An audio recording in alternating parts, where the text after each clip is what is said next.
Mungkin kita sambil ngobrol bentar kali ya Bu ya, sambil nunggu yang lain, atau mau mulai aja ini jam 5? Boleh, boleh Bu, sambil Ya, ngobrol dulu nih. sudah ada beberapa peserta ya.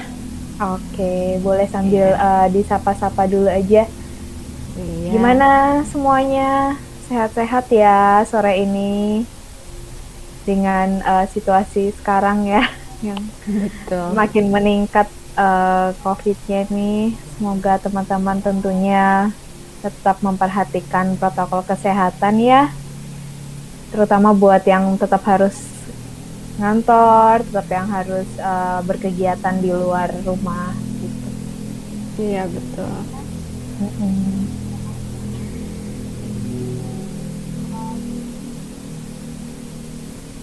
Oke, teman-teman. Nah, kalau kita lihat nih dari visualnya, tentu IG Live kita sore ini udah sangat berbeda nih dari IG Live kita yang sebelum-sebelumnya. Nah, di sini juga udah hadir nih bareng kita Ibu SK yang Halo. merupakan Ibu SK dari Sang Nila. Nah, Bu SK boleh nih disapa dulu nih, gimana juga kabarnya Ibu dan teman-teman Sang Nila di sana? Ya, alhamdulillah di sini WFH rata-rata ya sekarang pada WFH. Karena mau nggak mau kondisi sekarang lagi ya, ya mau nggak mau ya, gitu, demi keselamatan bersama, semoga semuanya sehat selalu tentunya, gitu Mbak. Iya, bener banget nih, Bu. Oke, sambil mungkin boleh dimulai aja kali ya, Bu SK. Jadi buat teman-teman juga yang mau persiapkan untuk pertanyaan, nanti boleh tulis aja ya di kolom komentarnya nih, teman-teman. Oke. Nah, ini berarti gimana Bu? Saya mulai jelasin aja kali ya. Ini kita Oh, hari ini mau, oh bentar kok ngeblank. iya, videonya ngeblank. Oh ya, Ya, sudah kembali lagi, Bu. sudah kembali Oke. lagi. Mohon maaf ya kalau ada ya kadang muncul, kadang enggak. Oke, terima kasih buat pihak TMC ya. Hari ini kita bisa live join bersama. Saya mau memperkenalkan tentang hari ini, topiknya adalah Learn 3D Modeling and Animation ya Bu ya. Betul, betul. Iya, nah saya perkenalkan dulu sebelum kita mulai ke topiknya. Kami dari Sang Nila. Sang Nila adalah lembaga pendidikan non formal di bidang seni media dengan pendekatan yang holistik, khususnya di bidang animasi 3D. Dan kami pusat pelatihan pertama yang bersertifikat Autodesk di Bandung gitu. Tapi walaupun demikian, walaupun kita posisi di Bandung, kita juga bisa membantu teman-teman yang berada di luar Bandung, karena kami bekerja sama termasuk dengan TM College ya Bu ya, gitu. Selain dari kami adalah lembaga pelatihan pendidikan, kami juga merangkap studio animasi dan desain gitu. Oke. Nah, kemudian ini teman-teman bisa tonton, ada video dari kami, kita tonton bareng-bareng ya. Boleh.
Nih kita next. Oke, jadi tadi adalah promotional video dari Sang Nila. Jadi kita emang bukan ngebahas ya, membantu teman-teman yang menginginkan kerja di bidang desain dan juga animasi dan game gitu. Termasuk sebetulnya ada programming juga ya. Dan kebetulan hari ini yang kita akan bahas adalah lebih ke 3D modeling dan animation gitu, berkaitan dengan ini ada semacam series untuk game development gitu kan ya, si lessonnya ya gitu. Betul. Iya.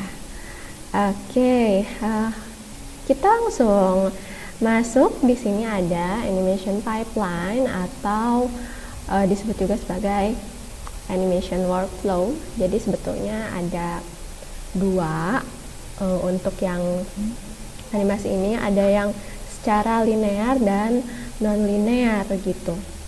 Sebentar, ini kayaknya untuk video pembicaranya nggak nongol nih, kenapa ya? Iya Bu, kayaknya agak ngeblank nih video Iya, kita. kayaknya bagi tugas deh ini softwarenya Bu. Oke, udah muncul nongol lagi. lagi. Oke. Mungkin karena tadi dipakai video jadi agak berat kali ya. Mungkin. Oke. Sekarang saya lanjut aja kalau gitu. Jadi untuk membuat sebuah animasi, mau itu produksinya nanti film ataupun game, itu ada secara workflow ada dua cara, dan yang saya akan bahas pertama kali adalah yang untuk animation dulu kali ya. Jadi workflow animasi secara general dulu. Nah, kalau kita coba tarik, pertama-tama mau bikin apapun itu produknya, kita pasti berawal dari ide kan ya. Jadi misal bangun tidur, kepikiran mau bikin sesuatu gitu, ada ide buat bikin cerita yang menarik gitu atau sesuatu yang lain. Nah, ide ini akan dituangkan, nanti di-share gitu, di-brief ke teman-teman yang lain. Hey, aku punya ide nih, kita bikin story ini yuk gitu.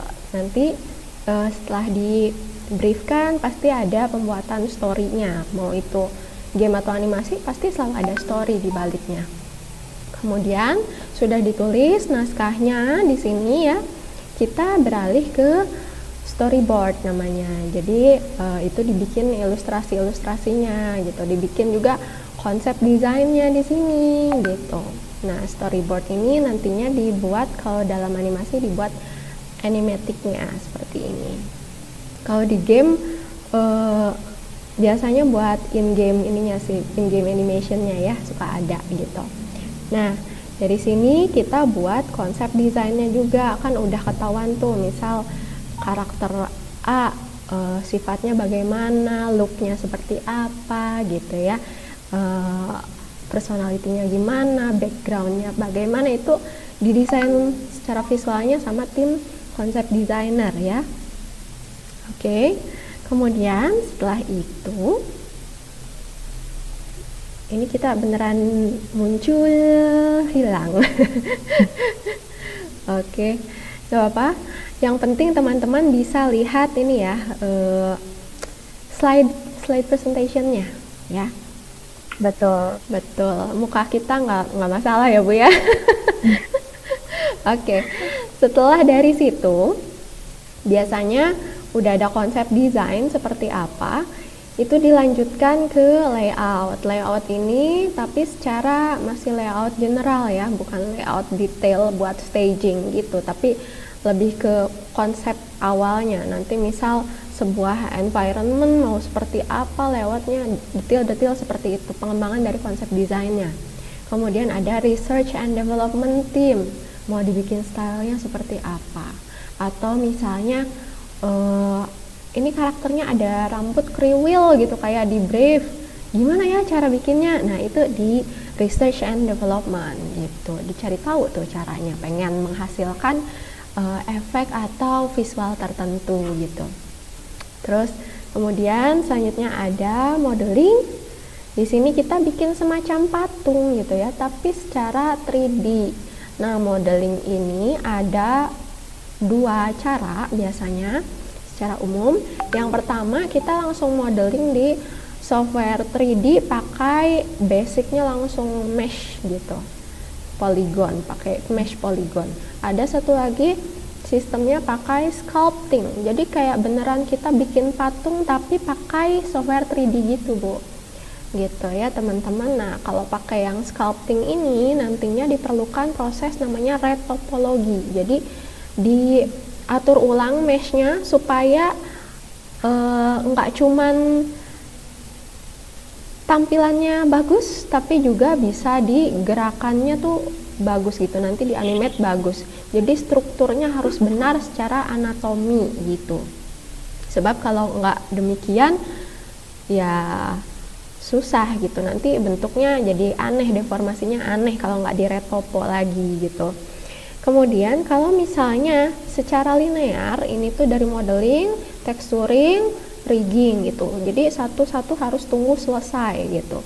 Namun kalau misalnya teman-teman pakai workflow yang non linear, ini dari proses modeling ini bisa dibagi dua cabang sekaligus. Jadi misal sudah di UV unwrap itu langsung bisa ditekstur dan di rigging secara bersamaan gitu, dan itu hemat waktu sekali gitu ya.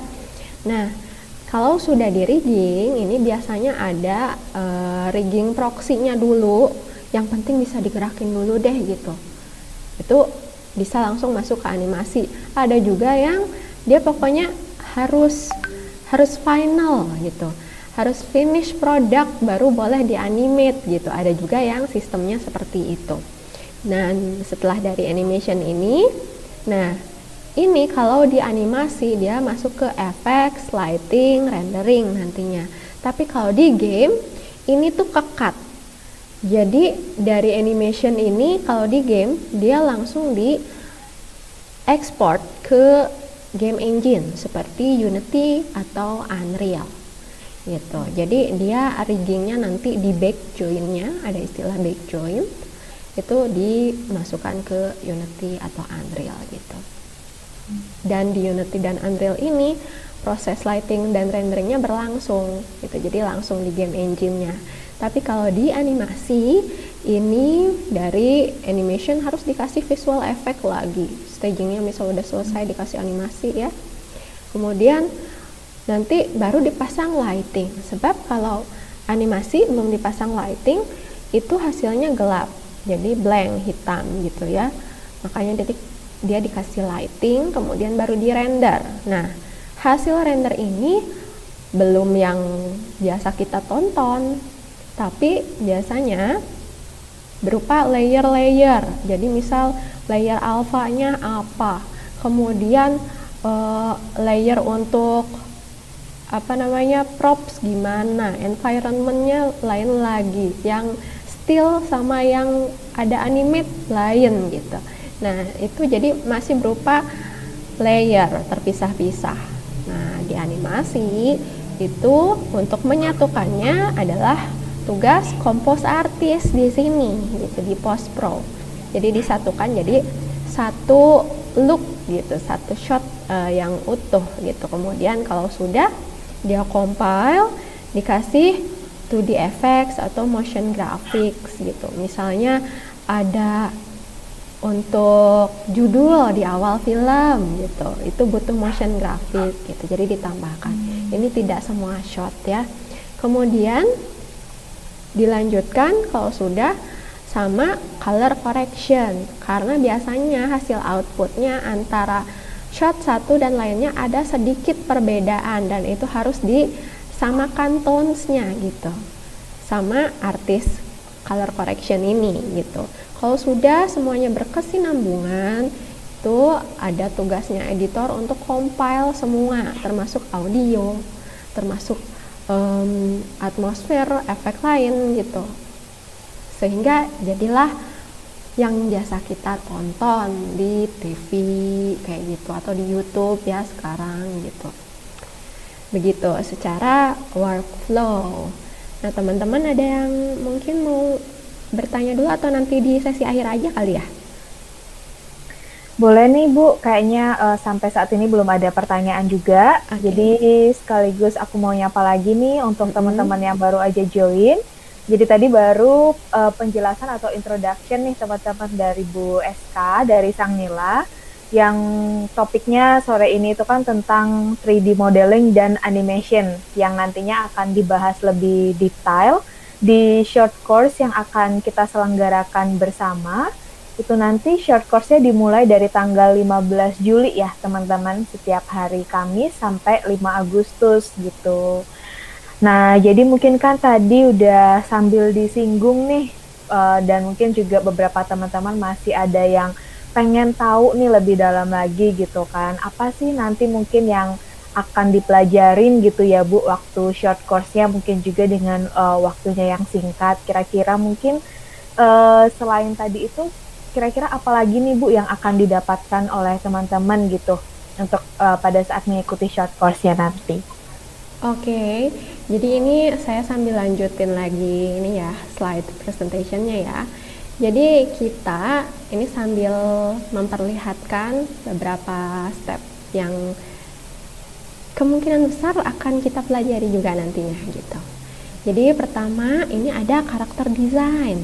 Jadi kalau teman-teman punya suatu desain sendiri itu boleh banget nantinya kita visualisasikan secara 3 dimensi pakai karakter teman-teman. Kalaupun belum ada, misal kita bisa pakai dulu yang lain ya sementara gitu.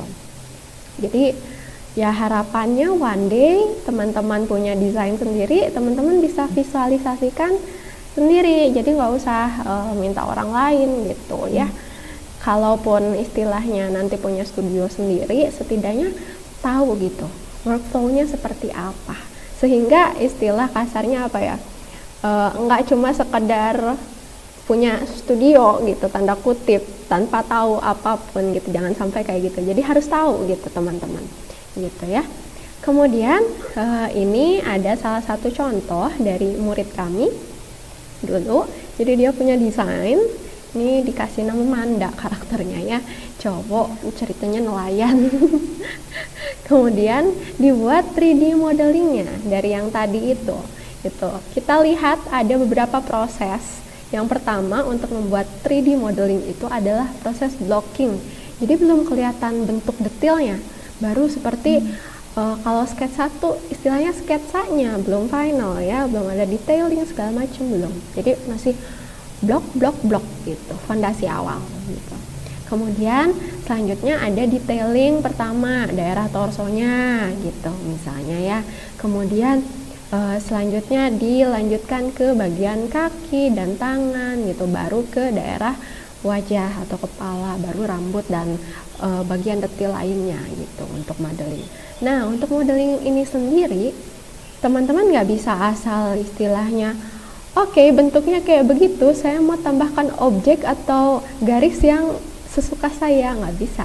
Kita harus mempelajari struktur anatomi tubuh manusia gitu. Jadi kita nggak perlu ngapalin percis kayak tugas biologi zaman dahulu kala ya.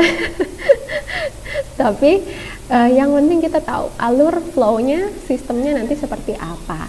Jangan sampai teman-teman mau misalnya di daerah sendi nih sini, tapi bikinnya strukturnya salah. Jadi ketika kita gerakan sendinya bukannya ngelipet malah misalnya bentuknya jadi kacau, jadi acak-acakan. Jangan sampai seperti itu. Makanya kita pakai struktur yang benar gitu ya.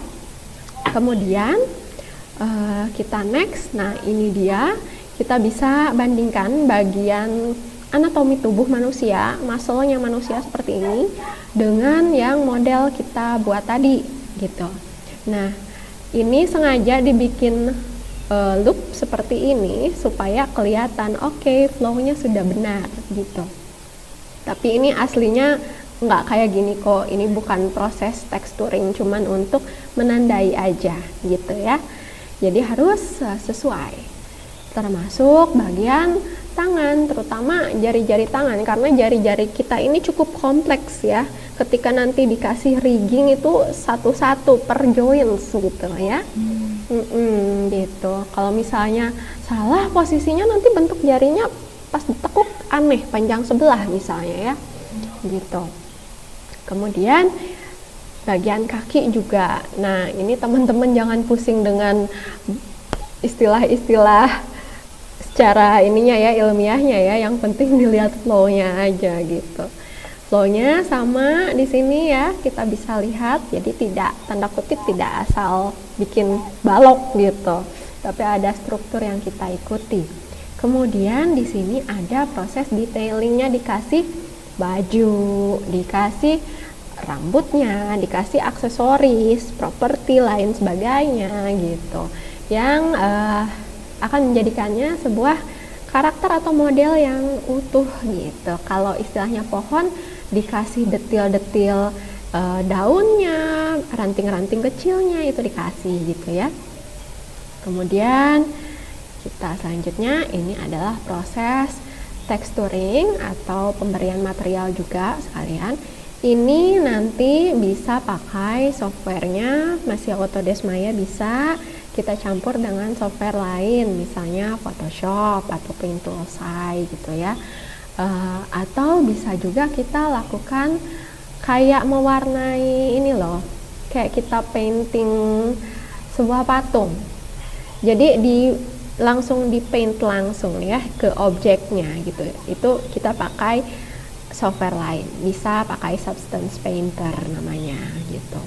Nah, ini adalah teksturnya. Ada untuk kulit, ada untuk bajunya, ada untuk hair, rambut ya, kemudian ada tato dan juga mata. Ini sampelnya.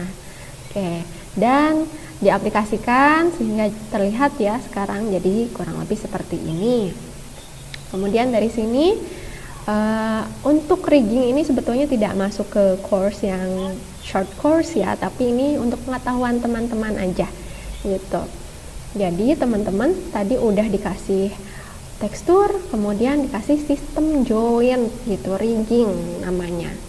Rigging ini dikasih sesuai dengan anatomi tubuh lagi. Jadi ruas-ruasnya mana, jangan sampai salah taruh joints gitu. Nanti kepalanya yang mau digerakin, geraknya sama misalnya potong cuman bagian matanya doang gitu kan. Jangan sampai seperti itu gitu.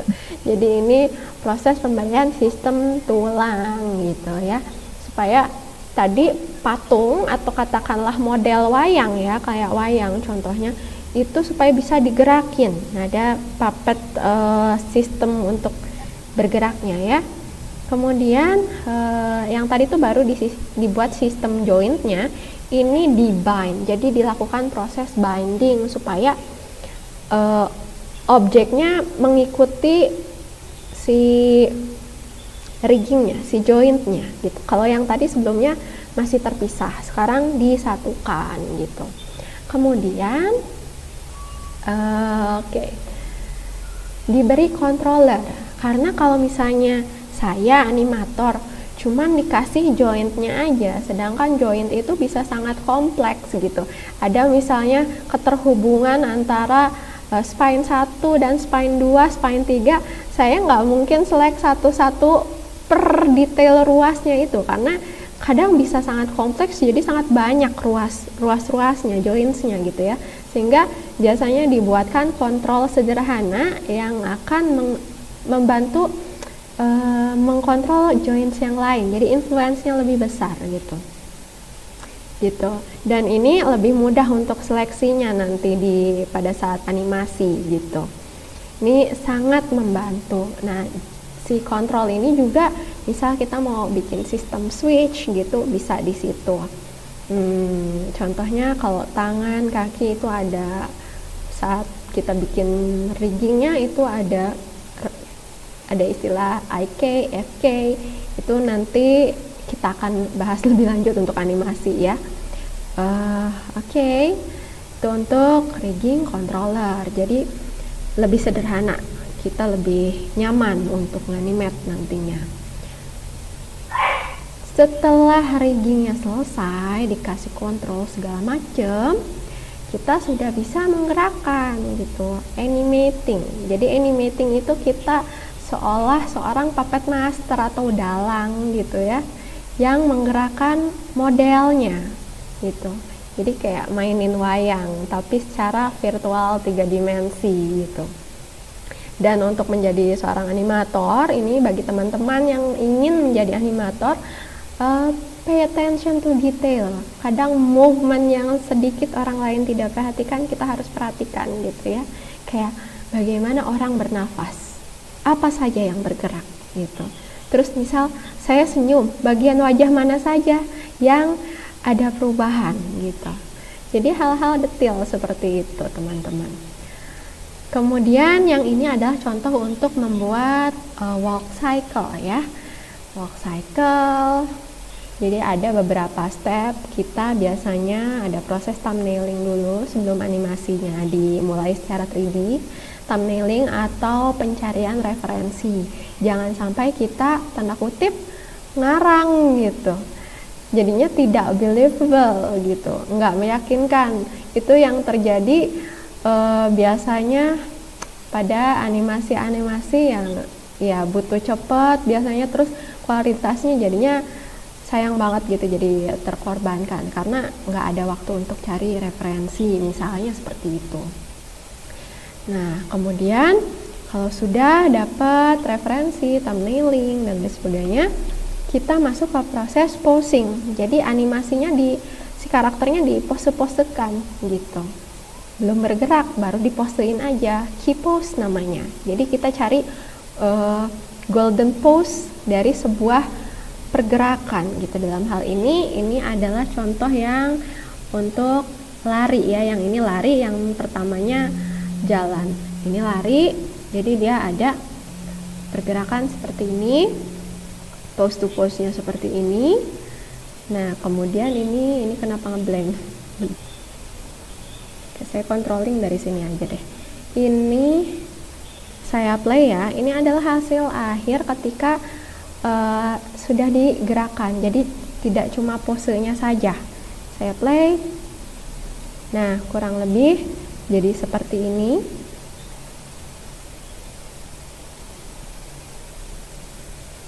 Ini saya play sekali lagi ya. Oke. Jadi nanti ada pergerakan seperti itu setelah dipose-posekan. Tentunya ada beberapa prinsip yang harus kita patuhi gitu.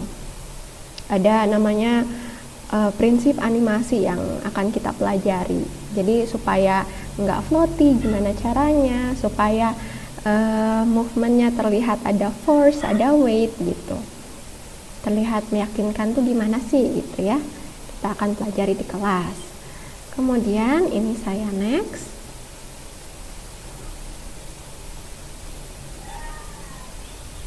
Oke.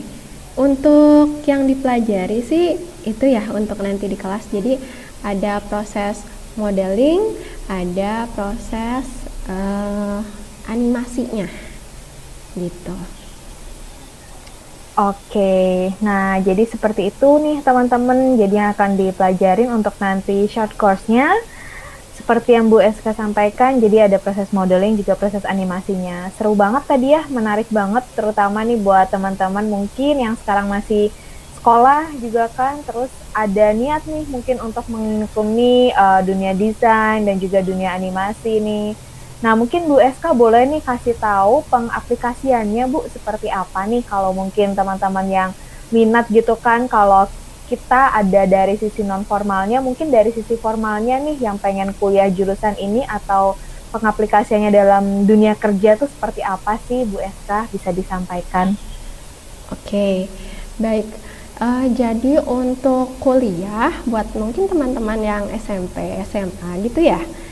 Teman-teman di Indonesia ini sendiri sebetulnya kalau teman-teman mempelajari 3D modeling dan animation itu nggak harus di jurusan yang berkaitan langsung, dalam arti pokoknya harus yang game design, harus yang animation gitu. Tapi ini adalah keilmuan yang bisa dipakai secara lebih luas lagi.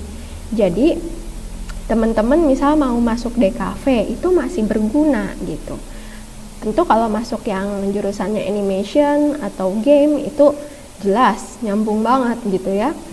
Kemudian kalau misalnya untuk desain produk gitu kan ada jurusan desain produk, itu juga bakal kepake karena teman-teman visualisasinya sekarang nggak cuman biasanya dummy-nya itu nggak cuman langsung dibikin secara real, biasanya dilakukan visualisasi 3 dimensinya dulu. Misal teman-teman jadi desainer mobil gitu, nggak langsung dibikin mobilnya yang segede skala 1:1, tapi teman-teman perlu visualisasikan secara 3 dimensi dulu gitu ya. Kemudian teman-teman juga akan kepake banget kalau misalnya belajar arsitektur atau interior design gitu. Jadi misal teman-teman mau bikin bangunan, keilmuan modelingnya akan sangat berguna gitu. Kemudian mau bikin interior atau pengen bikin produk sendiri, kursi, mebeler gitu, itu bisa banget kalian pakai gitu. Jadi jangan karena istilahnya konteksnya 3D modeling and animation for games lagi, oh pokoknya cuma buat itu, no, ini keilmuan bisa dipakai di lebih luas gitu ya teman-teman ya, termasuk industrinya nantinya gitu. Jadi untuk industri tadi tentu saja ada arsitektur, ada interior design, ada product design. Dan yang namanya product design teman-teman itu banyak banget, mau dari elektronik misal desain HP, desain PC, desain kursi, desain meja, segala macam ya, segala hal yang bisa kita lihat itu didesain kan, hasil desain ya. Dan visualisasinya rata-rata sekarang 3D gitu.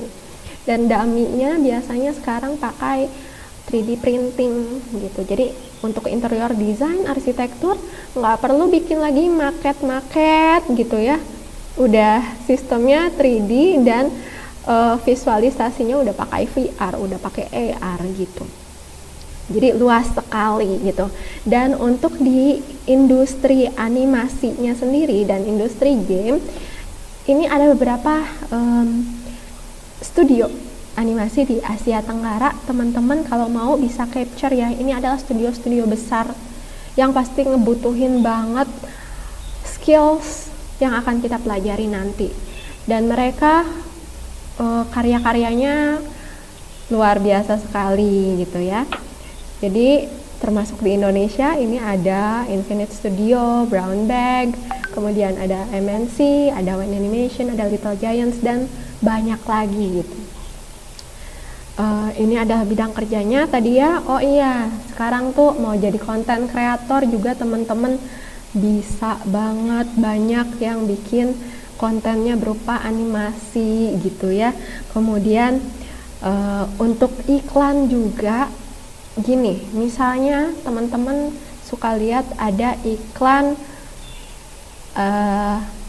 ada stroberi yang sangat besar dan itu adalah stroberinya nanti kita kendarai gitu ya misalnya.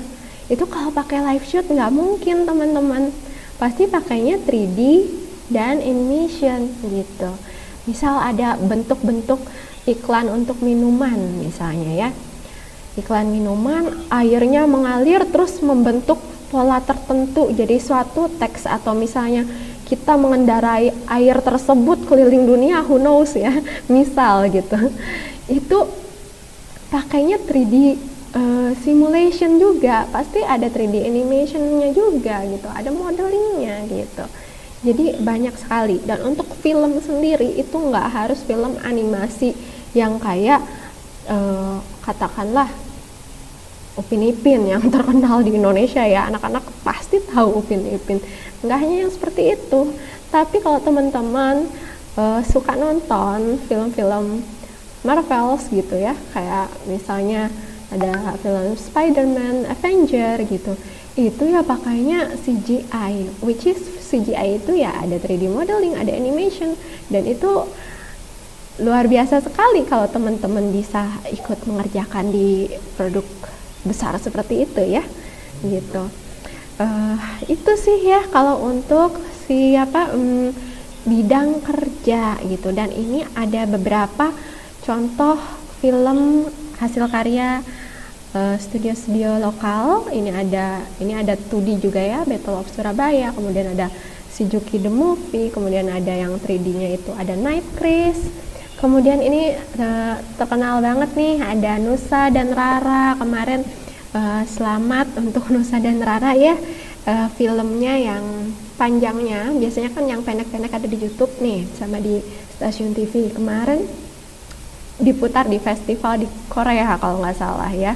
Kemudian ada Kiko. Kiko itu setiap biasanya anak-anak nonton di MNC gitu. Kemudian ada Zack Storm, ini juga MNC Studio kalau nggak salah. Kemudian ada yang sekarang lagi tayang ya tiap hari Minggu kalau nggak salah, itu Bima Satria Garuda gitu. Jadi sebetulnya banyak. Nah ini yang tayang lokal, belum yang tayangnya secara internasional. Dan ini nggak cuman animation film, tapi juga ada game. Ini ada Dread Out. Dread Out itu sempat booming sekali gitu ya. Kemudian ada Tirta, ada Tahu Bulat gitu. Kemudian ini ada juga yang ditayangkan secara internasional gitu. Mungkin tidak banyak yang tahu, tapi sebetulnya kayak Peter Rabbit, The Garfield Show, Angel's Christmas Wish yang ada di Netflix, kemudian ini ada Sonic Boom gitu yang series ya. Ini semua Indonesia ikut mengerjakan. Jadi animator-animator dari Indonesia gitu. Kebetulan saya sendiri pernah ikut animasi untuk film Peter Rabbit yang season 2 gitu Kak.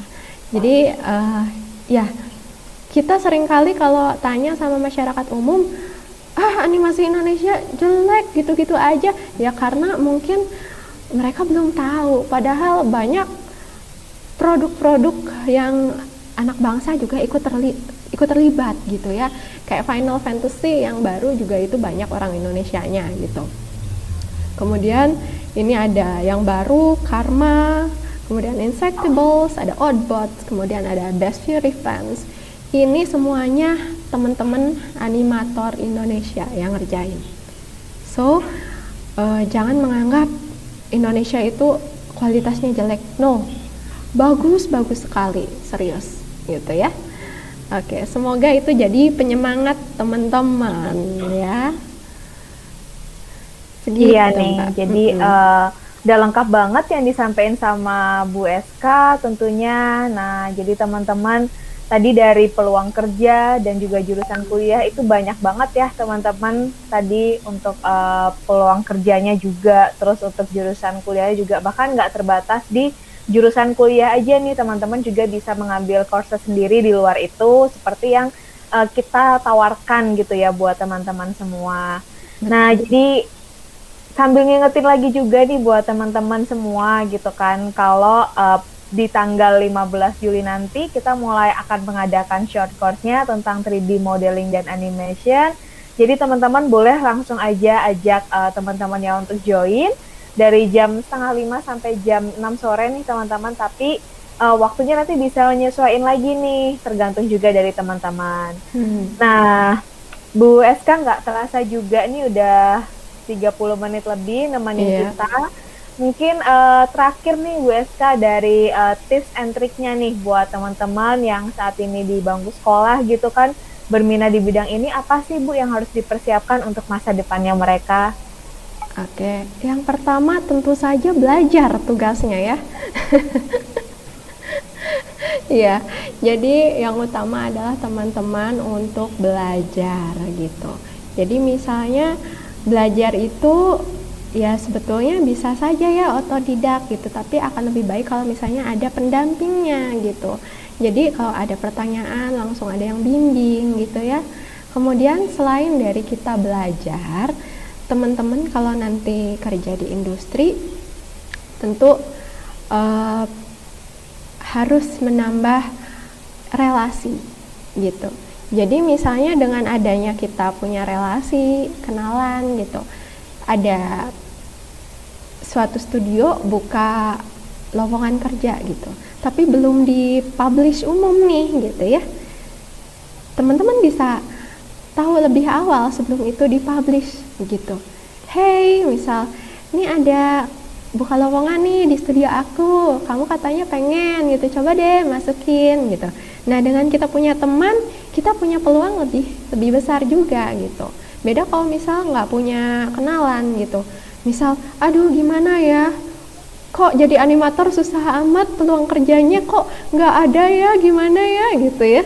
Nah, itu tadi kuncinya, harus punya relasi gitu. Dan dengan misalnya teman-teman seperti ini gabung belajar bareng kita, Sang Nila itu punya hubungan dengan industri secara langsung. Jadi kalau ada kabar apa-apa, kita bisa langsung kabari ke teman-teman gitu. Jadi kadang ya, kalau saya bisa bilang, sebuah studio animasi nggak terus-terusan bikin flyer untuk dipublish gitu. Hey, buka lowongan ini. Nggak selalu seperti itu. Yang pertama mereka lakukan adalah tanya sama timnya, punya kenalan nggak yang bisa bantuin kita gitu. Kita butuh tambahan nih buat tim gitu. Yang pertama akan mereka lakukan biasanya itu. Gitu ya. Barulah makanya selain dari itu, saya titip pesan juga buat teman-teman, jaga attitude, karena skills tinggi tapi attitude teman-teman nggak bagus, waduh itu reputasinya sayang banget gitu. Apalagi di industri animasi itu orang-orangnya saling mengenal gitu ya. Jadi selain skills, teman-teman please banget jaga attitude gitu. Dan kalau dapat masukan, terima sebagai pembelajaran. Jadi jangan ngerasa kayak, aduh aku nih kok dibilangnya harus perbaiki ini, harus retake terus, harus revisi ini itu gitu. Itu julid amat ya gitu orang yang kasih notes ke aku gitu ya. Enggak, teman-teman nggak bisa bersikap seperti itu. Teman-teman kalau dapat input kayak gitu, masukan kayak gitu, please dikerjakan masukannya. Kemudian anggap itu sebagai oke, dia mentor saya sedang belajar sama dia, saya mau improve kemampuan saya. Itu proses belajar teman-teman. Jadi untuk di industri sendiri ya, kenapa disebutnya studio bukan kantor? Rata-rata ya nggak ada yang namanya, bukan nggak ada, jarang sekali kita mendengar istilah kantor game, kantor animasi, kantor desain gitu. Rata-rata bilangnya studio animasi, studio desain gitu, studio game. Karena kita studi dan O itu unlimited, circle is unlimited. Jadi selalu belajar sampai akhir. Itulah kenapa disebut studio gitu tempat bekerjanya gitu ya. Jadi jangan mentang-mentang udah ikutan ini itu aku sudah jago gitu. No, enggak kayak gitu. Kita akan terus belajar. Bahkan yang sudah leader, supervisor, mereka pun akan terus belajar. Karena teknologi itu terus berkembang. Kalau kita tidak mengikutinya, waduh, ke laut deh. Begitu. Oke, Bu Eska, sangat bermanfaat banget ini tipsnya tadi buat teman-teman semua. Jadi aku sambil merangkum mungkin 2 poin yang disampaikan Bu Eska pada sore hari ini ya teman-teman. Yang pertama tadi, jangan lupa untuk tetap terus belajar, memperbanyak networking juga, karena itu penting banget buat kemajuan teman-teman semuanya. Terus juga untuk selalu mengasah atau melatih kemampuan atau rasa ingin tahu teman-teman gitu kan, untuk tetap terus belajar. Nah, terus juga poin yang kedua, untuk teman-teman untuk mau mengambil bidang ini juga tidak harus tadi kan kuliahnya melalui DKV, tapi bisa juga melalui courses yang kita selenggarakan juga. Dan teman-teman juga memulai pelajarannya itu dari awal, jadi nggak usah takut untuk mencoba, karena nanti juga akan dibimbing gitu ya secara langsung dengan pihak Sang Nila gitu. Nah, jadi buat teman-teman nih yang berminat mempelajari lebih lanjut tentang 3D modeling dan animation, tentu karena banyak banget nih yang bisa dipelajarin tentunya. Jadi jangan lupa langsung aja daftar ke short course yang kami selenggarakan ya teman-teman. Bisa langsung klik link pendaftarannya yang ada di bio Instagram TM College.